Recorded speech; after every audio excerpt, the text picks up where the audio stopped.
Fazendo uma reflexão com vocês de algo que veio ao meu coração. Eu quero que coloque na tela, por favor, o Evangelho de João, no capítulo 7, no verso de número 46.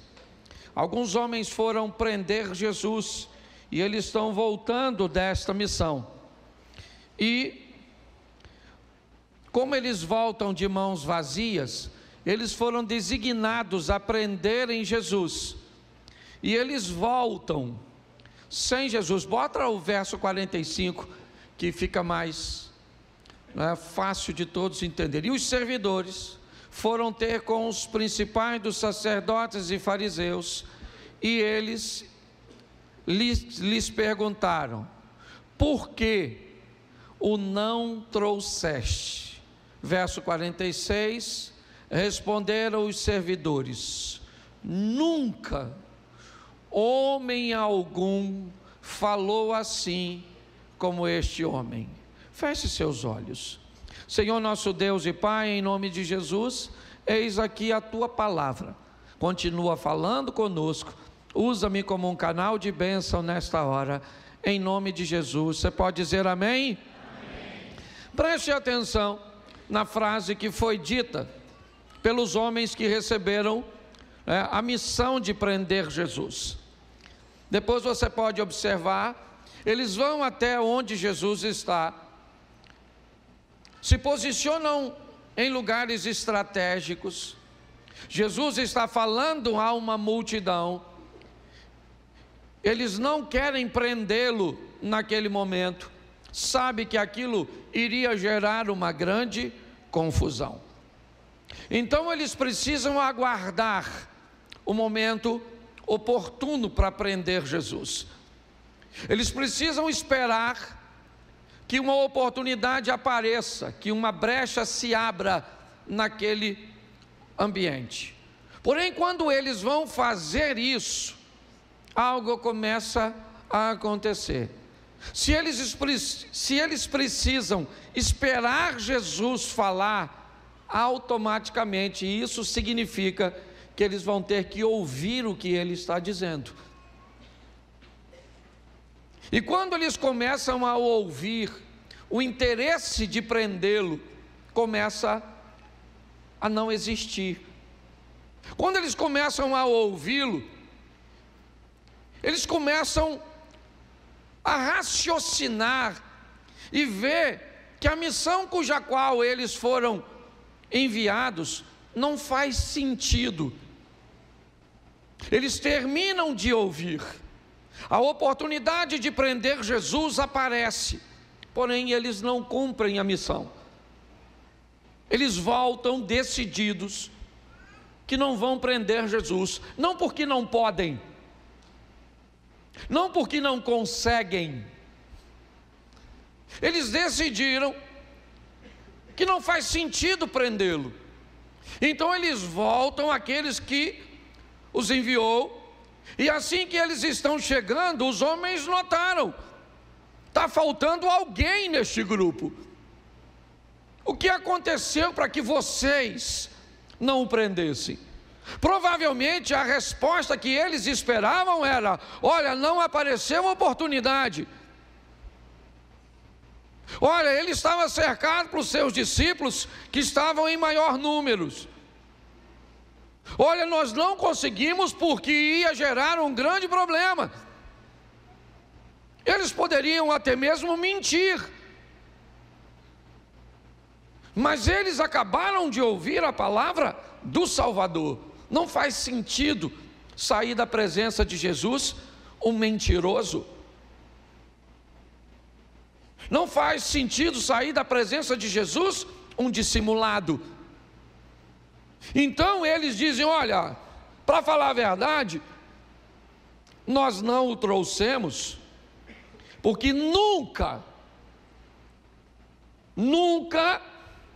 um homem falou assim como este homem. Preste atenção que eles não estão dizendo: nunca nós ouvimos alguém dizer o que ele disse. Não foi isso. O que eles estão dizendo é que a maneira que Jesus falava, e não o conteúdo. O conteúdo era até mais rigoroso. O conteúdo até cobrava mais. Ele anda dizendo que adultério, que no Velho Testamento era a consumação do ato, agora é simplesmente a cobiça. Ele está dizendo, ou pelo menos anda dizendo, que não matarás nos 10 mandamentos, agora deu lugar a irar contra seu irmão, pois Jesus está dizendo coisas mais duras, coisas mais severas, é verdade. O que ele traz consigo é algo extremamente rigoroso.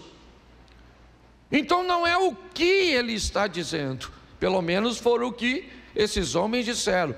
Ninguém nunca disse isso, ninguém nunca falou o que ele fala, não é isso. O que eles disseram é ninguém, como ele fala.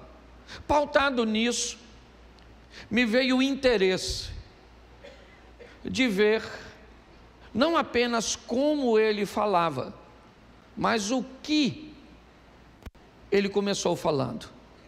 Em algumas Bíblias, você talvez pode ter uma dessas, tudo aquilo que Jesus disse vem em vermelho. Não sei se você tem uma Bíbliazinha dessa, mas algumas Bíblias trazem consigo, certo?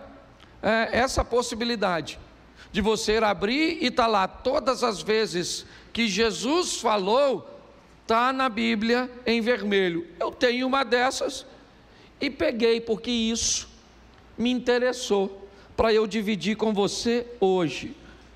O que ele falava? Quais foram suas primeiras frases nos 4 evangelhos? E como ele se dirigia a partir daí, falando a respeito de si mesmo e na situação que enfrentava.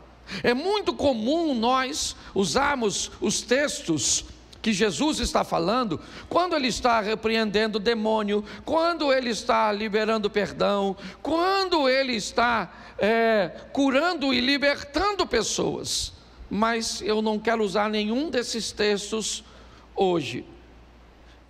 Eu quero te mostrar as frases que ele disse e o que ele estava tentando dizer quando proferiu essas frases. Eu acho que vale a pena nós voltarmos para casa hoje com esse conteúdo. Eu separei aqui Mateus, Marcos, Lucas e João, tudo o que ele disse, certo? Pela primeira vez nesses evangelhos, mas eu não vou usar essa ordem. Eu vou usar o que ele disse quando tinha 12 anos de idade. De tudo que foi escrito, de toda a fala de Jesus na Bíblia, a primeira que aparece, ele tem 12 anos de idade. Ou seja, a primeira vez que a Bíblia relatou algo que Jesus está dizendo, certo? Ele tinha 12 anos de idade, e o texto está em Lucas, capítulo 2, verso 49, dá uma olhadinha no que ele fala pela primeira vez a nível de registro bíblico. E ele lhes disse: por que é que me procuráveis? Não sabeis que me convém tratar dos negócios de meu, boto 50. E ele não compreenderam as palavras que lhe dizia, verso 51, e desceu com eles, foi para Nazaré, e era-lhes sujeito. Preste atenção em mim aqui. Jesus havia ido para a festa da Páscoa, a festa encerrou, ele está agora com toda, ou como a maioria das pessoas, retornando para as suas cidades. Seus pais vão voltar para Nazaré, Mas, depois de um dia de caminhada, José encontrando com Maria, assim que saiu de Jerusalém, eles descobrem algo: Jesus não está com eles. Jesus não está entre os meninos, Jesus não está entre os homens, Jesus não está entre as mulheres. Eles não conseguem achar Jesus naquele ambiente. Eles sabem que saíram de Jerusalém esperando que Jesus fosse com eles. Essa história daria para aplicar de diversas formas. Muitas vezes o culto termina e nós vamos embora e Jesus fica na igreja. Às vezes pensamos que Ele vai conosco, mas não temos o cuidado de observar se o estamos levando. E basta sair da igreja no carro, uma confusão já começa. No lugar que paramos para comer, já vamos estar envolto num ambiente cujo qual Ele não frequentaria. Vamos chegar em casa e vamos descobrir que Jesus não foi conosco para casa. Mas não é isso que eu quero me atentar hoje. Eu quero mostrar a vocês o que Jesus ficou fazendo, e é isso que Ele vai falar. Depois de 3 dias procurando, eles acham Jesus no templo, conversando com os doutores. Então Maria o aborda, falando da preocupação. Depois você lê. E Jesus diz para ela o seguinte: por que vocês estão estranhando o quê? Qual é o motivo de vocês estranharem? Eu estou aqui obedecendo à vontade, ou fazendo a vontade, ou tratando dos negócios de meu Pai. Eu queria que você atentasse para 2 coisas nesse texto. Primeiro, Jesus está deixando claro que sabe sua missão e que reconhece a autoridade do Pai. Eu vou te mostrar isso de uma forma mais enfática. Reconhecimento de autoridade. Jesus está diante de 2 autoridades: seu pai e a sua mãe terrena, e Deus. Nesses 2 ambientes Ele vai nos mostrar isso. Primeiro, Ele está dizendo: mais importa obedecer a Deus do que aos homens. É isso que Ele está dizendo, em outras palavras, uma mesma frase dita pelo apóstolo Pedro. Mas mais do que isso, eu estou aqui obedecendo, cumprindo a missão, porque eu saí do céu para cumprir esta missão. Então eu estou aqui tratando e reconhecendo que as coisas do Pai são mais importantes do que as coisas desta terra. Mas logo em seguida, o texto diz: Ele baixou a cabeça, foi para casa e lhe era sujeito. A primeira coisa que Jesus vai mostrar em suas palavras, em suas atitudes, é o reconhecimento do céu, da prioridade do céu, de fazer a vontade de Deus. Mas segundo, o reconhecimento da autoridade de seus pais, daqueles que estão sobre ele. Não se esqueça que ele é o próprio Deus, sendo cuidado por homens, por seres humanos. É o divino sendo cuidado por um indivíduo carnal, e ele não tem problema nenhum de obedecer a essa hierarquia. O texto diz: ele ficou quieto, foi para casa e lhe foi sujeito. Obedecia seu pai e a sua mãe. Talvez isso nos mostre porque ele foi bem sucedido. Talvez essa seja uma grande lição de Jesus para todos nós, que muitas vezes não atentamos. Que uma das melhores maneiras de sermos bem-sucedidos nessa terra é obedecermos aos nossos pais. É o reconhecimento de autoridade. Você quer o segundo texto? Eu vou dar para você porque é rapidinho. Capítulo de número 3, verso de número 15. Agora ele tem 30 anos de idade, de 12 para 30, 18 anos depois, a Bíblia volta a falar, certo? De uma frase que ele disse, Mateus 3:15. Mateus capítulo 3, verso 15. Jesus, porém, respondendo, disse-lhe: deixa por agora, porque assim nos convém cumprir toda a justiça. Então ele o permitiu. Preste atenção, porque novamente Jesus vai falar de autoridade. Ele agora tem 30 anos de idade, assume a maior idade na cultura judaica, e ele então agora vai caminhar até João Batista, que está batizando no Jordão. Quando Jesus se aproxima, João o reconhece. Aliás, João já o havia reconhecido quando o encontrou pela primeira vez. Assim que Jesus entrou na sua casa, no ventre de Maria, João o reconheceu ainda no ventre de Isabel.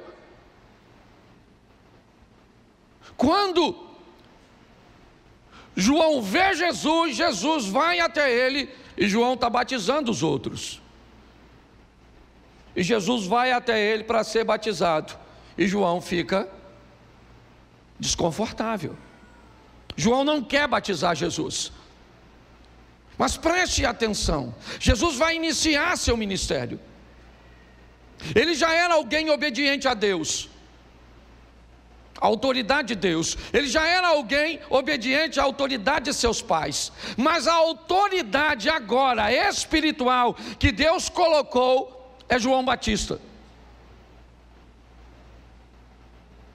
Mais uma vez Jesus vai mostrar o que é o reconhecimento à autoridade. João diz: não, está errado, eu não posso te batizar.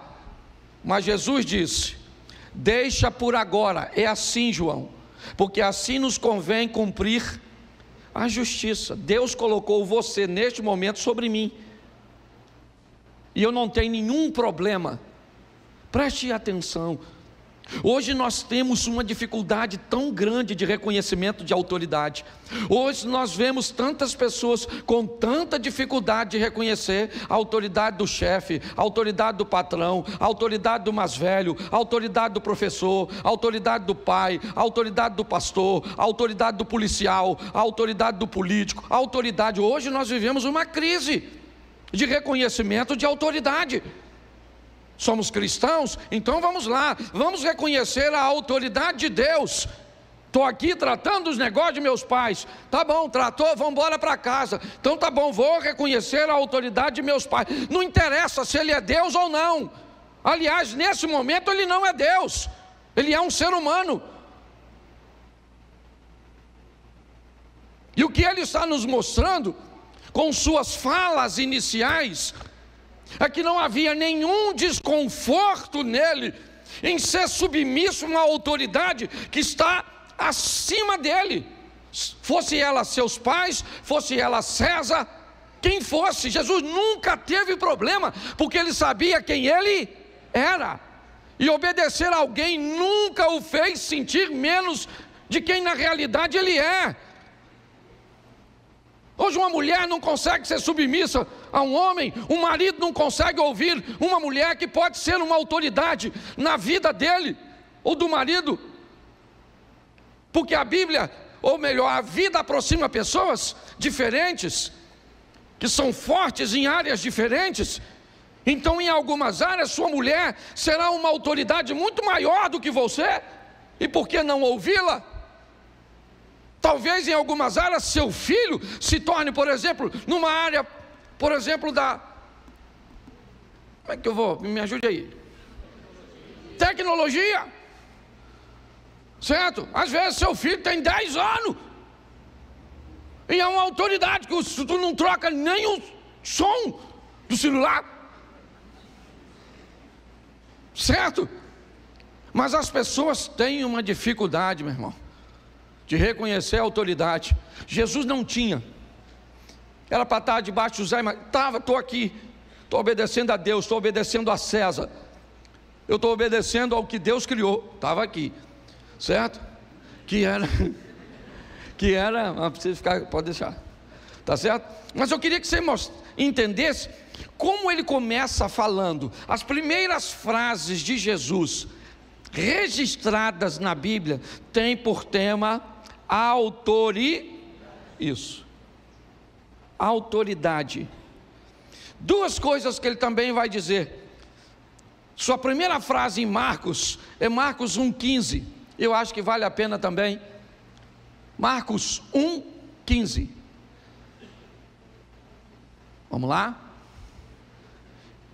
E dizendo: o tempo está cumprido, o reino de Deus está, arrependei-vos e crede no... Preste atenção. O Evangelho de Marcos, Jesus está escrevendo a igreja que estava se formando em Roma, ou seja, seu propósito é escrever aos romanos. Esse é o primeiro evangelho a ser escrito. Pastor, se o primeiro evangelho é Marcos, por que Mateus vem primeiro na colocação e na formação do Novo Testamento? Porque Mateus escreve para os judeus, citando a linhagem, o sacerdócio de Jesus, e por isso Mateus vem primeiro. Já Lucas escreve para os gregos, já João escreve para todos os crentes que já tiveram um primeiro encontro com Jesus, que é através do Evangelho de Marcos, de Mateus ou de Lucas. É só para esclarecimento, que isso aqui não vai te acrescentar nada agora.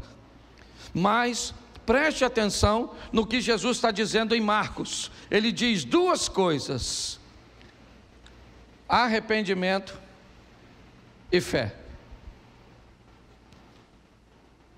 A diferença entre arrependimento e remorso é que o arrependimento sempre vem acompanhado de conversão, remorso não.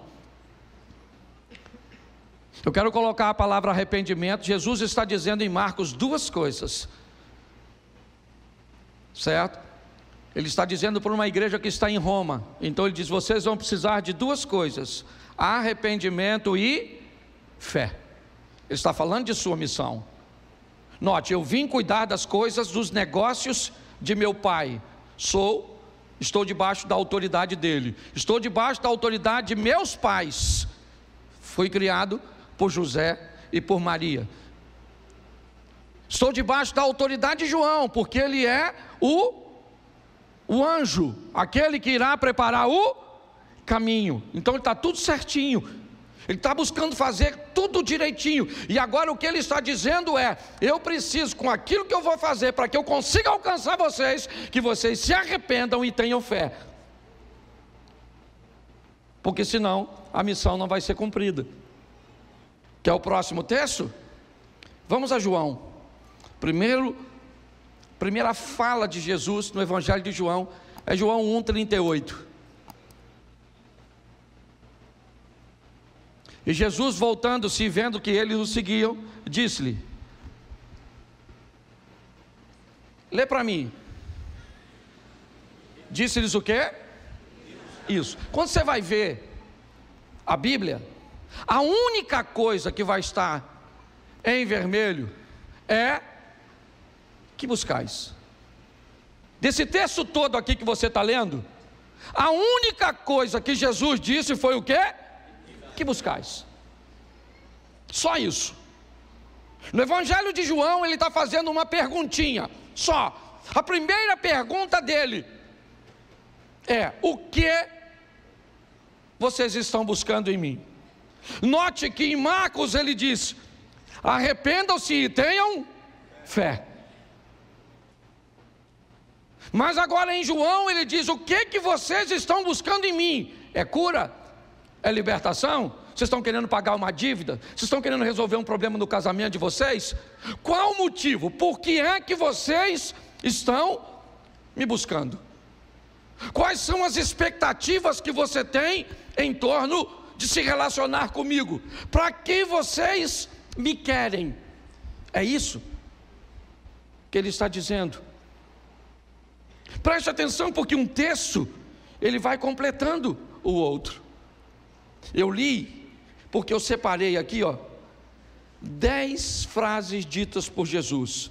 A primeira é o reconhecimento de autoridade de Deus e de seus pais em Lucas 2. A segunda é o reconhecimento da autoridade de João Batista sobre ele, Mateus 3:15. Depois é ele falando da sua missão em Marcos 1:15, onde ele fala de arrependimento e fé. A quarta está em João 1:38, onde ele pergunta: o que vocês estão buscando? Vocês vieram à igreja para quê? O que vocês querem comigo? O que vocês estão querendo comigo? É isso que ele está perguntando. No Evangelho de João, a história começa assim: o que você está buscando em mim? Eu acho que vale uma reflexão. Mas quando ele sai de João 3,15, Jesus diz 3 frases. Como eu disse 10, eu já li 4, vou ler mais 3 agora. Bota para mim Mateus, vou ler todas elas em Mateus para ficar fácil. Mateus 4:4. Mateus: ele, porém, respondendo, disse o quê? Ele disse o quê? Ele disse o quê? Verso 7.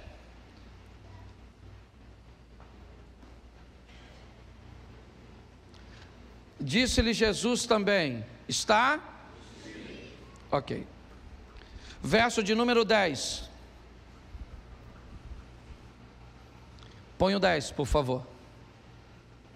Então, disse-lhe, preste atenção, na minha Bíblia, e na sua se você tiver, aqui ó, então disse-lhe Jesus, está escrito de preto, ok? Ele começa a falar agora: vai-te, Satanás, porque está, preste atenção no que eu vou lhe dizer agora.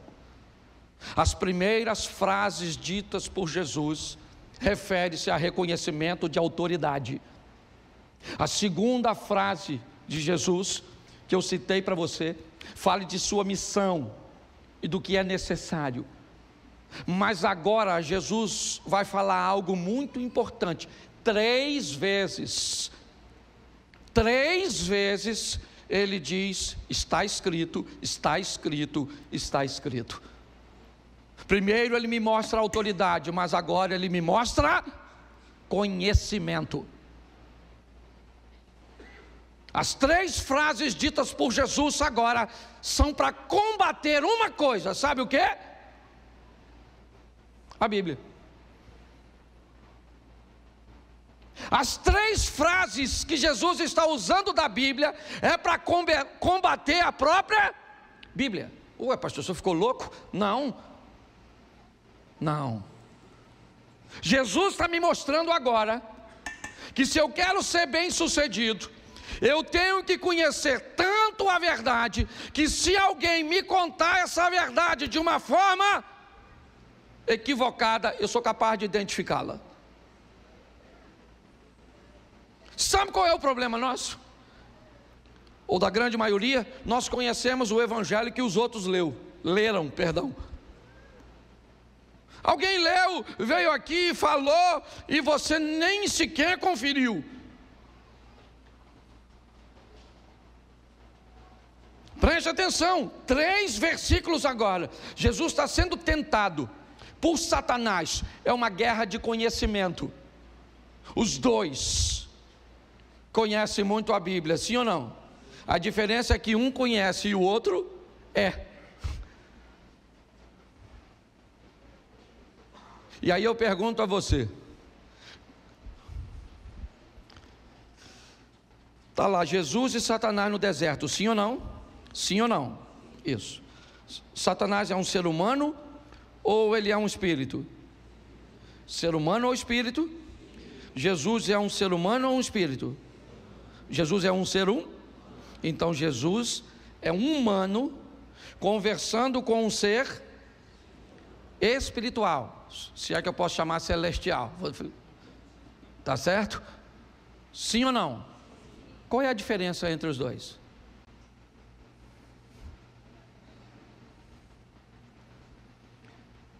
é que Jesus não pode acessar o mundo espiritual para responder. Se Jesus disse está escrito, é porque ele leu. Se Jesus disse está escrito, foi porque ele estudou. É importante nós entendermos isso. O que ele está fazendo é, Satanás diz, você tem fome? Diga a essas pedras que se tornem em pães. E sabe o que Satanás disse? Está escrito. E Jesus disse, mas também está escrito, nem só de pão viverá o homem. Se tu conhece a Bíblia, Satanás, eu também conheço, maluco. Vai ficar ruim a guerra.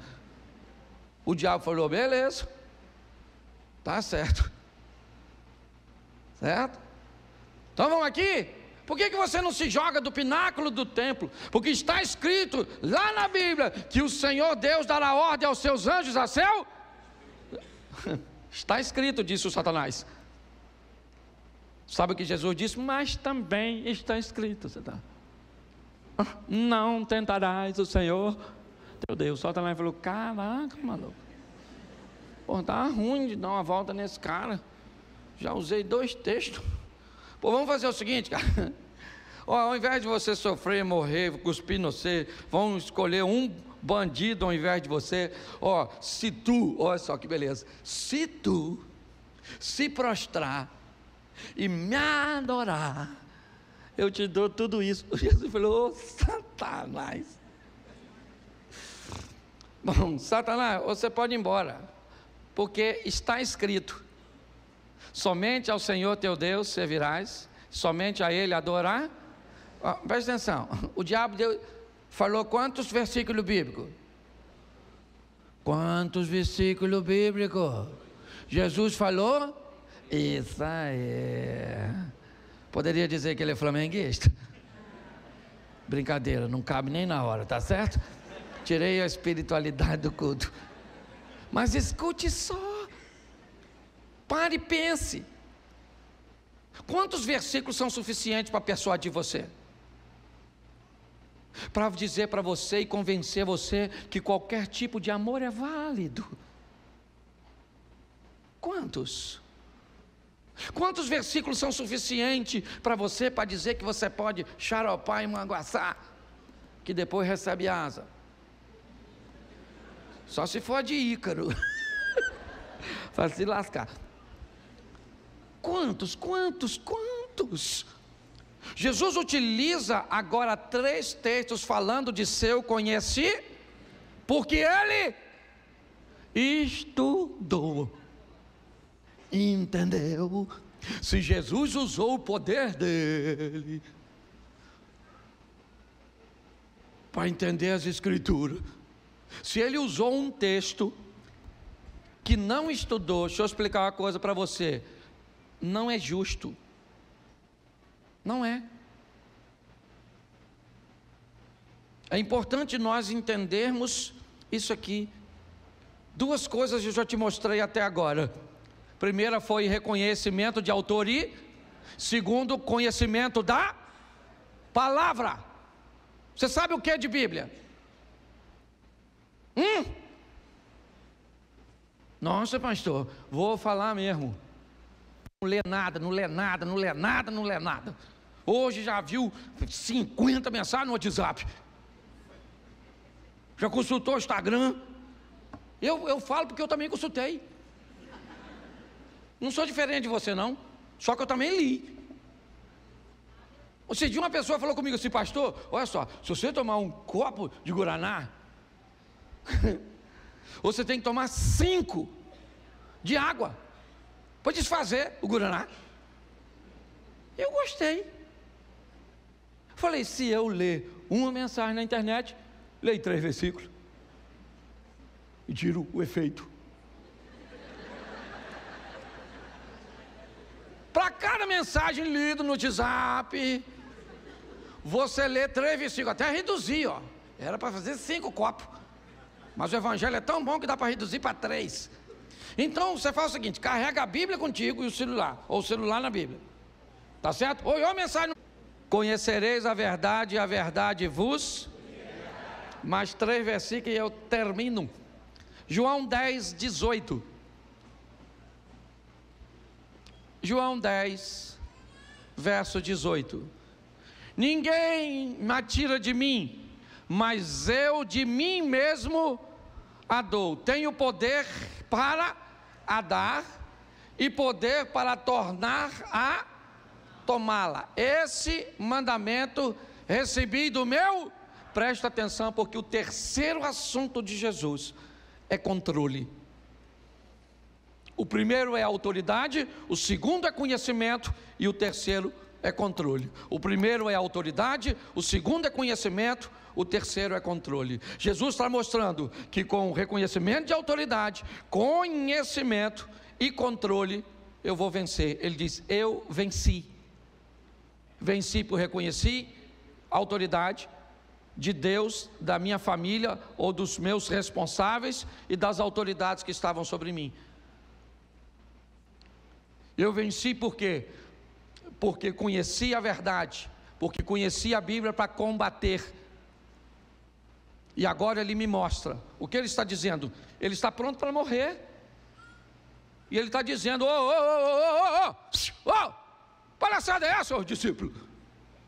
Conversa é essa, rapaz? Ninguém tira a minha vida, sou eu que dou. Eu estou no controle desse negócio tudo aqui, rapaz.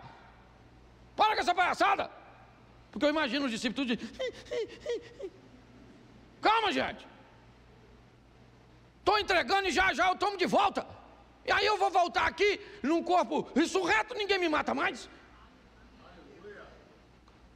Controle, controle, controle. João 19, 11. Põe aí, 19, 11, irmão. Isso. Respondeu Jesus. O que ele está dizendo?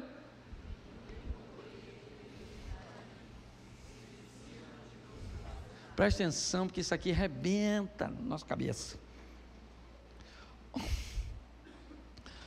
Perdoe a adaptação que eu vou fazer agora, mas eu tenho que fazer. Tá bom? Deixa que eu leio para não ofender ninguém. Lula, nenhum poder terias contra mim se de cima não tivesse dado. Bolsonaro, nenhum poder teria contra mim se de cima não te fosse dado. Papai e mamãe, nenhum poder teria contra mim. Deixa eu falar uma coisa para você. Jesus está dizendo o seguinte para Pôncio Pilatos. Pilatinho, sabe o que Pilato falou para Jesus? Encheu o peitinho. Ele falou: ô Nazareno, estão querendo lascar você. E aqui nessa jossa quem manda sou eu. Fala comigo agora, ô Nazareno, porque eu livro você da morte. Eu sou Pôncio Pilatos. Jesus falou: Pilatinho, sabe de nada, vai lavar a mão, miserável.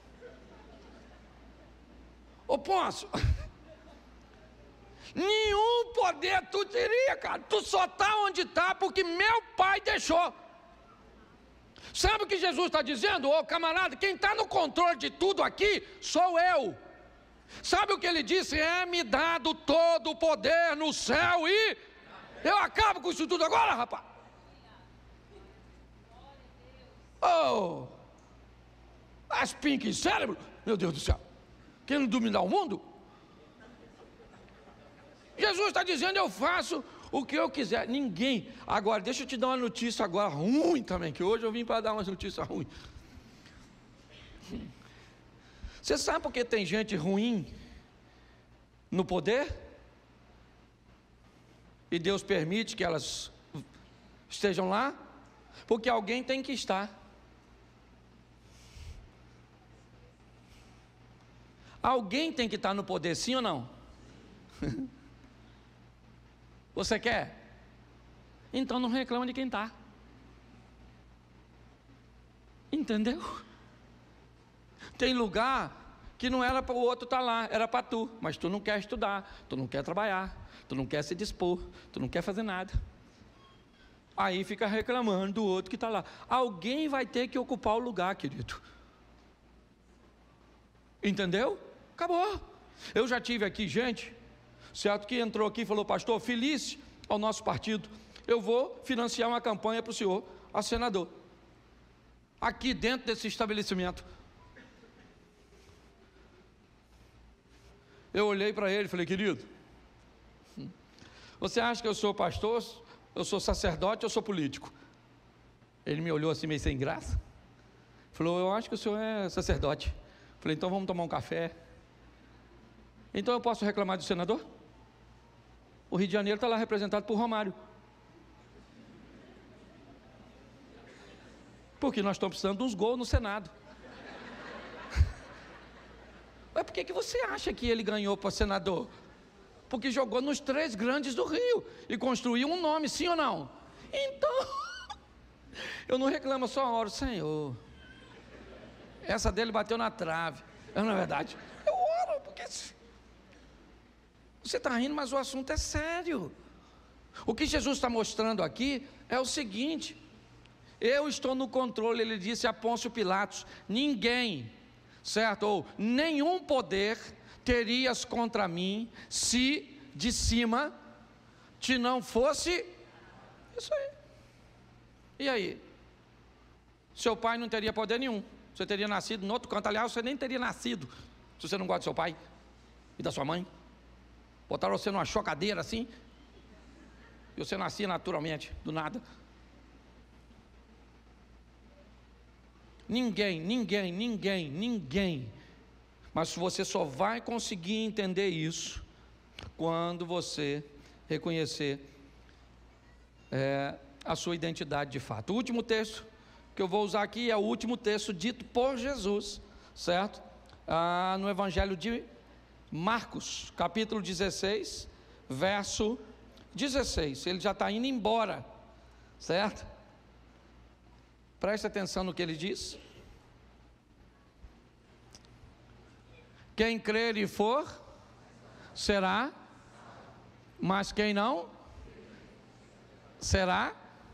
Verso 17: estes sinais seguirão aos que em meu nome falarão novas.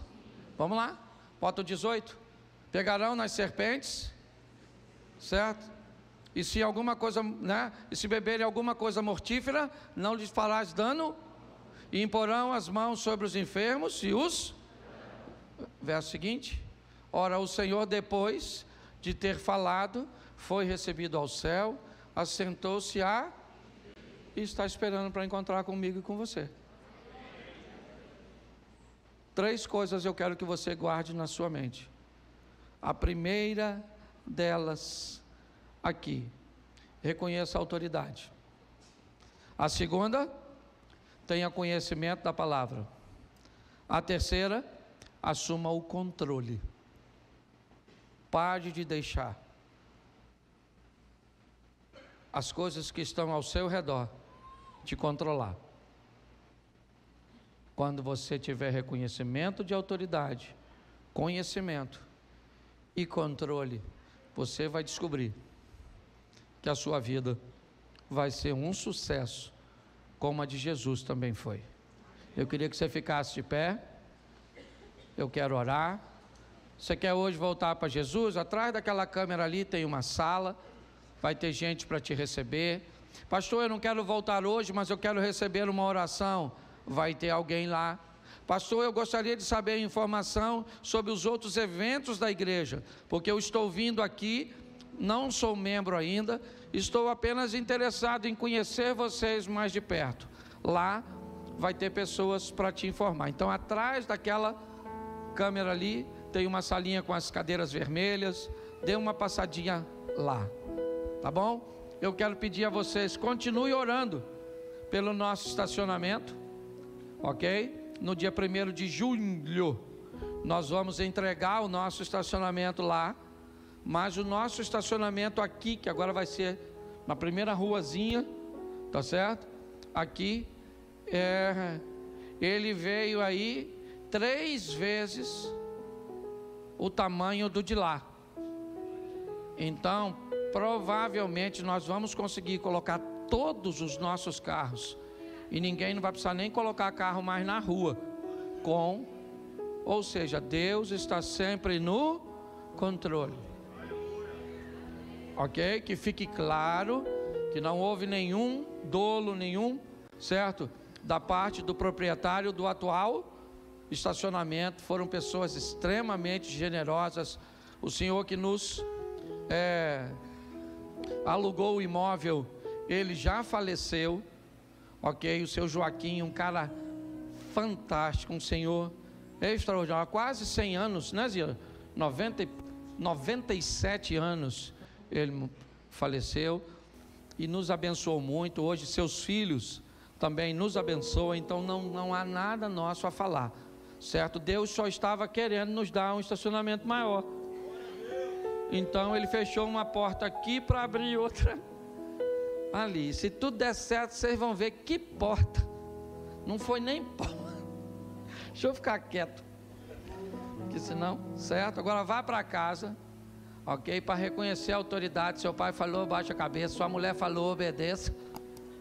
Tá certo? Reconhecimento de autoridade. Tá joia? Feche seus olhos. Feche seus olhos. Pai, muito obrigado por essa noite, por esse ambiente tão agradável. Muito obrigado pelos ensinos da Tua palavra. Que nós possamos entender sempre e reconhecermos as autoridades que estão sobre nós, pois isso só nos faz bem e não mal. Que possamos conhecer a cada vez mais a Tua palavra. Se vamos entender no momento, se vamos saber quando nós vamos usá-la, ninguém sabe, mas no momento oportuno, Teu Espírito Santo nos faz lembrar daquilo que lemos. Então vamos ler, e quando necessitarmos, vamos lembrar e poder utilizar. E vamos assumir o controle e entender que tudo está em Tuas mãos. Que tenhamos uma semana de vitória, que tenhamos uma semana onde a prosperidade, a paz faça parte de todos os nossos momentos. Sabemos que teremos aflições também a enfrentarmos, mas sobre elas somos mais do que vencedores. Leva-nos guardado por Tuas boas mãos poderosas. Livra-nos do homem mau, do acidente. Que essa seja uma semana de boas notícias e de bons negócios. Que o grande amor de Deus, nosso Pai, a graça de nosso Senhor e Salvador Jesus Cristo e as doces consolações do Santo Espírito de Deus seja para com todo o povo do Senhor. Todos digam...